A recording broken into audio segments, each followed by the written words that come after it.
Salut à toutes et à tous et bienvenue dans cette vidéo un petit peu spéciale. En effet, je me suis inspiré du western spaghetti du même nom et de leur personnage bien particulier pour pouvoir vous faire un rapprochement avec des trous de golf. Je suis donc aujourd'hui au golf de Villeneuve-d'Ornon, un golf magnifique à côté de Bordeaux. J'ai déjà tourné 2 fois là-bas en faisant des vlogs qui s'affichent juste au-dessus. Je vais donc vous présenter dans cette vidéo ce qui selon moi représente sur ce golf en 1 le trou le plus beau, donc le bon, en 2 le trou le plus difficile, la brute, et en 3 le trou le plus, on va dire, particulier, le truand.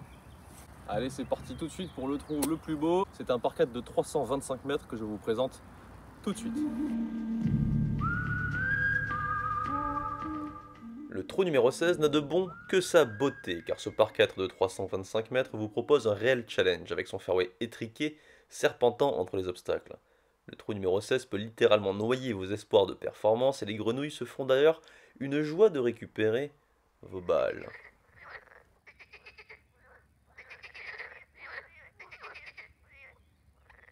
Mais avant de parler un peu plus en détail du challenge que propose ce trou et des batraciens qui vous y attendent, voyons déjà ce qui m'a fait me décider quant à le désigner le plus beau trou de Villeneuve-d'Ornon. Lorsque vous arrivez pour la première fois sur ce golf, une chose vous frappe, cet immense ponton qui traverse le lac. Ce ponton qui vous permet d'accéder au trou numéro 16 est selon le moment de la journée assez magique. Avec le reflet des nuages et du soleil, cela vous offre un instant reposant avant la bataille qui vous attend, car il faut bien être un gladiateur pour attaquer cette antépénultième départ. Revenons donc à nos affaires. Comme j'ai pu le dire précédemment, le départ du 16 est diabolique d'étroitesse et requiert une précision extrême pour toucher ce fairway d'à peine 20 mètres de large.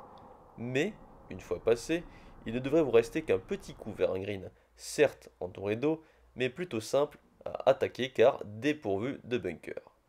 Il vous suffira en effet de jouer la zone à l'entrée du green un peu à droite pour vous laisser un putt ou une approche en montée simple à réaliser. Faites attention toutefois à ne pas jouer long au risque de vous mouiller ou de vous laisser un putt en descente sur ce green très pentu et torturé qui serait bien difficile à négocier.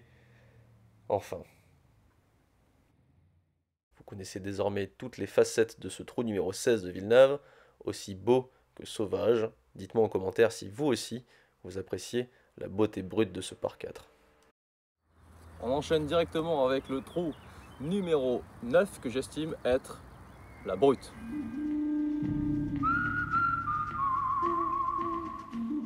Je me souviens qu'avant même l'ouverture du golf, on entendait déjà parler d'un par 5 monstrueusement long.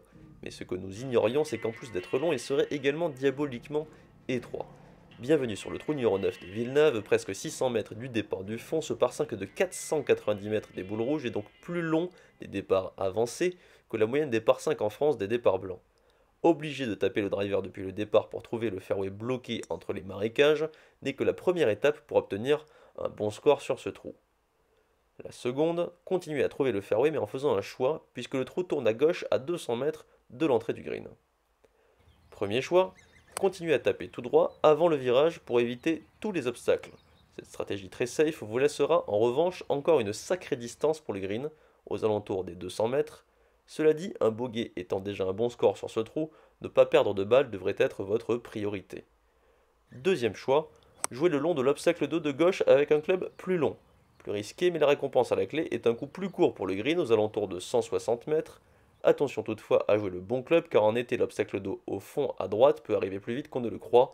Trouvez donc la bonne profondeur.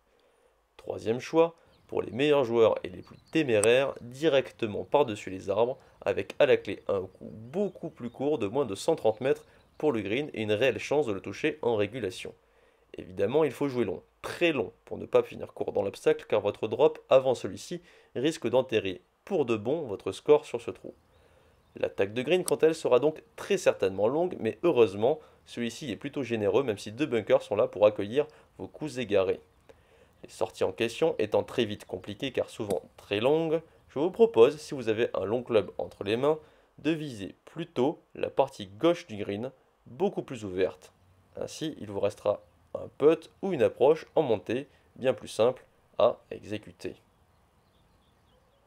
Une fois le trou terminé et quel que soit votre score, félicitations, vous venez certainement de marcher un bon millier de pas, alors prenez une pause et profitez de cet environnement calme et boisé. Et si vous avez déjà fait birdie sur ce trou, n'hésitez pas à vous en vanter en commentaire.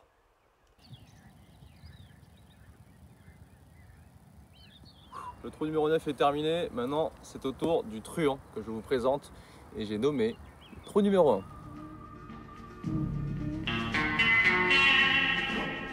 Lorsque vous arrivez sur le trou numéro 1 pour la toute première fois, une pensée vous vient à l'esprit. Mais où dois-je bien viser? Si j'ai désigné le premier trou comme étant le truand du golfe de Villeneuve, c'est parce que selon moi, il résume à lui tout seul l'esprit du tracé. Ce par 4 de 285 mètres entouré d'eau à droite, à gauche et en face pourrait être assez simple si deux immenses bunkers invisibles du tee et savamment placés ne vous obligeaient pas à faire un choix cornélien dès votre entame de partie. En effet, vous pourrez décider de jouer tout droit dans l'axe du tee à droite du premier bunker. Le risque, le ruisseau de droite et l'étang de gauche sont en jeu. Le bénéfice, vous taperez un coup court depuis le départ et un fer pourra peut-être vous suffire. Plus simple donc pour un départ à froid. Second choix, jouer plus long et plus à gauche par-dessus le bunker sur la partie la plus large du fairway. Le bénéfice, vous éliminez les obstacles latéraux et donc l'appréhension de votre coup de départ. En prime, vous pourrez avoir un coup très court, plutôt utile vu la taille du green. Le danger, finir dans le bunker de fairway où vous risquez d'y installer un parasol car ils sont dessinés de telle sorte à ce que vous soyez collé sur leur rebord.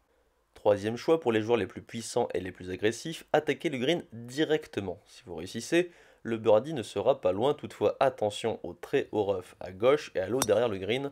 Il faudra être extrêmement précis pour tenter ce coup, d'autant plus que je me permets de vous rappeler, nous sommes au départ du trou numéro 1. Quel que soit votre choix, vous devrez à un moment ou à un autre jouer par-dessus ces deux immenses bunkers invisibles depuis le départ qui changent littéralement la difficulté de ce trou et vous donnent le ton de ce golf de Villeneuve dont on se demande s'il vaut mieux connaître ses pièges pour mieux les gérer ou pas, tant ils sont nombreux. Mais ne vous en faites pas, le cadre enchanteur de ce golf sera là, comme toujours, pour vous aider à passer un agréable moment.